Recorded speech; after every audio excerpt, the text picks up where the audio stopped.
Hello everybody and welcome. Thank you so much for joining us today. We're still celebrating our flower of the month in June, which is the garden rose. We have some absolutely scrummy red roses here called Red Elegance. Now these are what we call on our site exclusive roses. They are very much the traditional old-fashioned garden styled rose. This one, as I said, is called Red Elegance. They come wrapped, these are actually wrapped in fives actually. Come wrapped in the brown paper, so nice and well supported. If I just remove them from the brown paper, you can see what a fantastic shape they are. Just like the old-fashioned roses used to grow in Grandma's garden. So I'm going to show you what you can do with those. I mean, red rose just epitomises love, celebration. So I'm going to do a very simple arrangement of just red roses and foliage in a punch bowl. So I've already taped in 2 3/4 block wet oasis into there, or wet foam, into the punch bowl. Just secured it with some 12mm anchor tape. And I'm going to use this really lovely hard Ruscus. It's actually a variety called Spider, very shiny and very glossy. So I think that's going to show off beautiful roses to their best. Hope you enjoy.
thank you so much for joining us.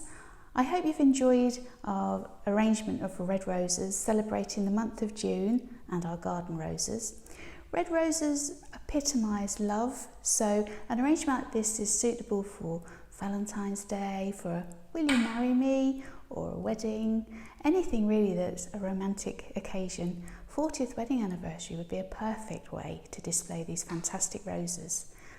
I hope you've enjoyed our arrangement today. Please join us again very soon. Don't forget to share us with your friends and like us. Don't also feel able to ask any questions that you have, and we'll do our absolute utmost to answer them. Once again, thank you for joining us, and we look forward to seeing you again very soon. Bye for now.